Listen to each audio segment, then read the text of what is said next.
బలుబల్లు తెల్లారి తొలిపొద్దు బడిసింది దేవరకొండలో ఎర్రాని నెత్తురు ఏరులై పారింది నగరమందులో బలుబల్లు తెల్లారి తొలిపొద్దు బడిసింది దేవరకొండలో ఎర్రాని నెత్తురు ఏరులై పారింది నగరమందులో ఆ నెత్తుటి మడుగులో ఒరిగిన వీరుడు ఎవ్వరే జాబిలమ్మ ఆ నెత్తుటి మడుగులో ఒరిగిన వీరుడు ఎవ్వరే జాబిలమ్మ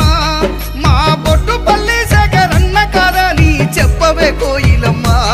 జర చెప్పవే కోయిలమ్మ చెప్పవే కోయిలమ్మ జర చెప్పవే జాబిలమ్మ బలుబల్లు తెల్లారి తొలిపొద్దు బడిసింది దేవరకొండలో ఎర్రాని నెత్తురు ఏరులై పారింది నగరమందులో